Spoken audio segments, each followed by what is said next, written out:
Não, mas chegou uma pergunta aqui sobre o uso obrigatório das câmeras corporais. Minima- Minimizaria, deve ter sido um assunto que você falou.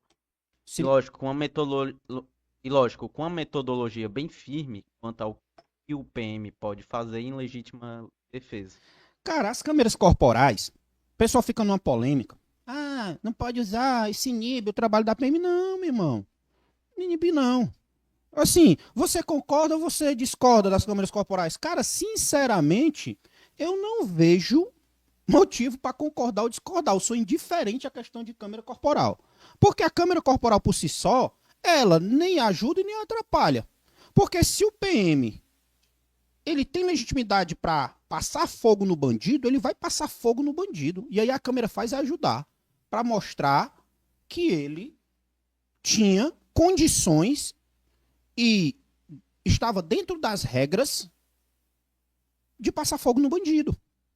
E já já a gente fala do passar fogo no bandido, que esse negócio de passar fogo deu uma polêmica da porra. Eu tava vendo o pessoal. Ah, aí é legal, sabe por quê? Porque só um parêntese aqui. Eu gosto de ficar vendo nas redes sociais os jornais de esquerda, né? Aí tem uns perfis das redes sociais que é o pessoal da imprensa de esquerda. Cara, é uma diversão pra mim, é uma diversão, porque eu fico vendo a teoria dos maconheiros lá. Não, pode falar maconheiro não, né?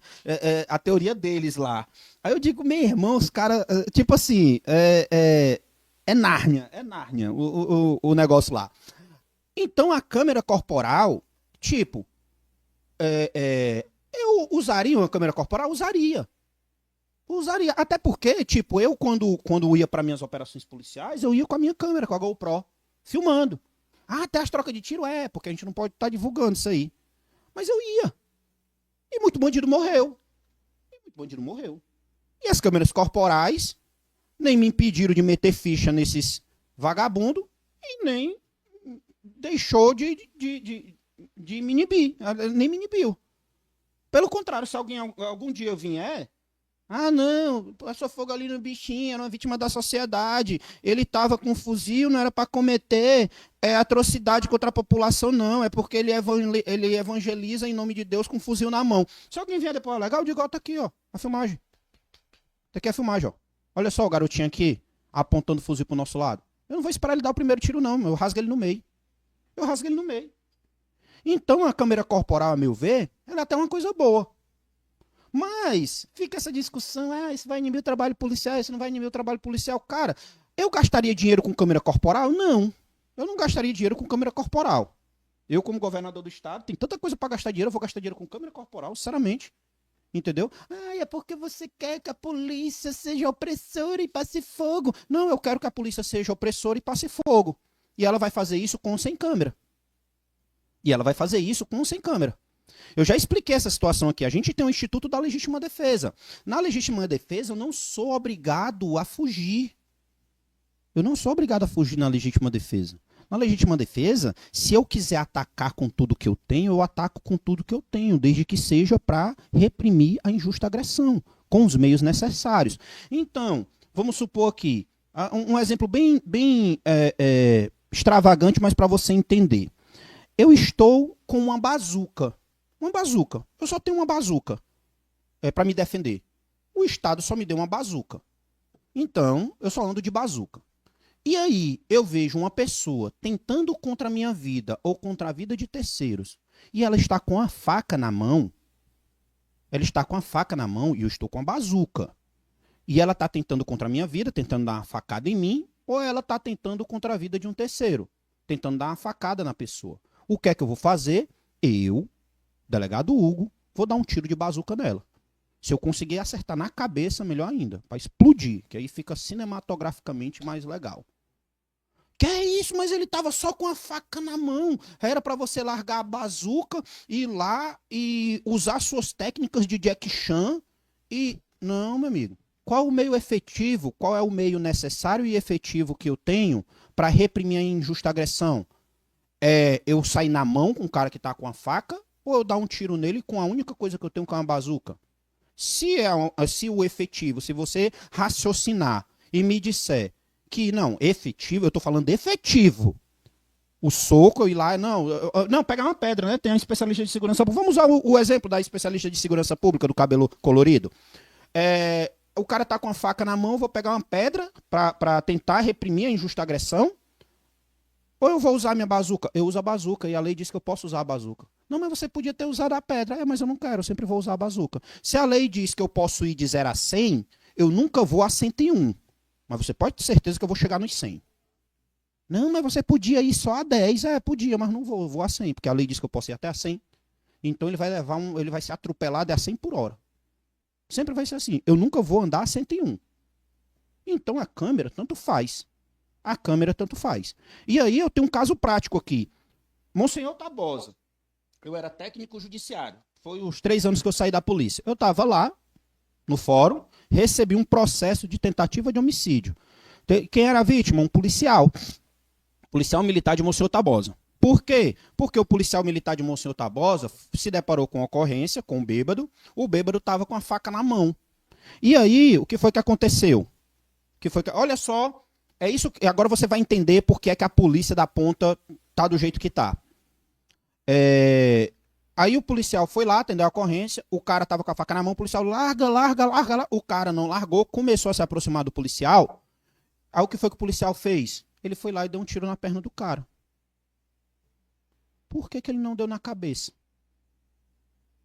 Ele deu na perna. Não, é porque se eu desse na cabeça eu ia me enrolar. Não ia não, filho, você era pra ter dado na cabeça. Aí sabe o que foi que aconteceu? Ele deu na perna. Aí sabe o que foi que aconteceu depois? O cara continuou indo pra cima dele e deu uma facada no pescoço dele, que passou a 3 milímetros da aorta. Me lembro como se fosse hoje esse caso. Se essa faca pega 3 milímetros a mais, tinha cortado a aorta dele e ele estava morto.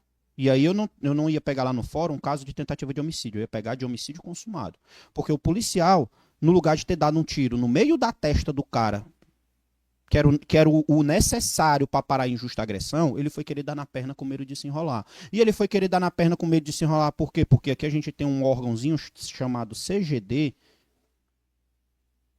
que tem grandes profissionais lá dentro, mas tem uma orientação política, porque é um órgão político, foi criado para isso, para estar perseguindo o policial de fazer o seu trabalho. E perseguindo os opositores políticos do governador. E é por isso que na minha reforma administrativa eu vou acabar com a CGD. Eu vou acabar com a CGD. Eu vou acabar com a CGD e vou criar 6 corregedorias internas dentro dos órgãos, porque é isso que a lei diz. Vou criar uma corregedoria interna dentro da PM, dentro da Polícia Civil, dentro da Polícia Penal, dentro da PFOSSE, dentro dos bombeiros e até na AESP. Uma corregedoria na AESP. Por isso que são 6. Entendeu? E aí o policial quase morre. Por quê? Porque o meio efetivo que ele tinha de repelir a injusta agressão era a pistola. E essa pistola para quê? Para atirar nos pés? Para atirar na perna? Não, é para atirar no cara, para neutralizar o cara. A injusta agressão. E aí, isso aqui, voltando para a parte de medicina, tá? Medicina legal. Existe uma situação que a gente chama de teoria dos 10 segundos do homem morto. Não é exatamente 10 segundos, tá? Mas é para ficar mais didático. 10 segundos do homem morto. E aí, se o Coronel Busnello, que fez saiu um vídeo, sigam lá o Coronel Busnello, lá do Rio de Janeiro, ex-comandante do batalhão do BOP, lá do Rio. Nosso pré-candidato ao governo do Estado, pré-candidato a vice-governador do Estado. O Coronel Busnello vai poder falar sobre isso com maior propriedade. Quando você atira numa pessoa, o que faz ele desligar não é 1 tiro, 2 tiros, 3 tiros, 10 tiros, 15 tiros que ele levou. Não é. O que faz ele desligar é a falta de oxigênio no cérebro. A falta de oxigênio no cérebro é que dá o choque anafilático para que ele desligue. Pronto, nesse momento que ele desligou, acabou a injusta agressão. Por isso que os snipers, e é por isso que eu estou falando do Coronel Busnello, atiram aonde? Nos pés ou na cabeça? Quando tem refém? Eles atiram na cabeça. Porque se eles erram aquele tiro e não pegam na cabeça para desligar, porque é aqui que desliga, não é aqui que desliga, é aqui. Para desligar aqui, aquele cara que é uma injusta agressão, ele pode, ainda que ele morra, cometer uma atrocidade. E por isso a teoria dos 10 segundos do homem morto. E aí vocês vão ver isso muito claro nos vídeos lá nos Estados Unidos, quando o policial tá aqui, ó, aí ele começa, ó, pou, pou, pou, pou, pou, dá 3, 4, 5, 6 tiros no cara e o cara continua indo pra cima dele. Aquele cara ali, ele já morreu. Ele já morreu. Só que ainda não acabou o quê? O oxigênio. Por quê? Porque o coração bombeou e esse oxigênio aqui só vai parar quando todo esse gás circular pelo corpo e voltar de novo para o coração, sistema circulatório, e esse coração não está mais bombeando. Aí aqui é que começa a faltar. Enquanto isso, se o cara tiver com a faca na mão, ele te dá 1, 2, 3, 4, 5 facadas. Nem que depois ele caia, porque ele vai cair do outro lado e vai morrer. Porque é o tempo que o oxigênio circula no corpo e o cérebro desliga. Por isso que é 10 segundos do homem morto. Teoria dos 10 segundos do homem morto. Então, você tem que neutralizar a ameaça de modo efetivo. É isso que a lei determina. E é por isso que eu falo sem nenhum problema que quando eu for governador do estado, a Polícia Civil e a Polícia Militar, se tiverem uma oportunidade, se os criminosos eles derem essa bênção de deixar a Polícia Civil e a Polícia Militar em situação de legítima defesa, o policial tem que passar fogo no vagabundo. Se o policial se encontrar na situação de legítima defesa, não é para tirar no pé, não é para tirar no joelho, não. Se for possível, você passa uma régua aqui para traçar o centro da testa e acerta no centro da testa. É desse jeito que vai ser o meu governo. Ai, que coisa agressiva. Então, meu amigo, saia daqui e mude para outro canto. Leve o bandido para casa. Dê carinho, amor e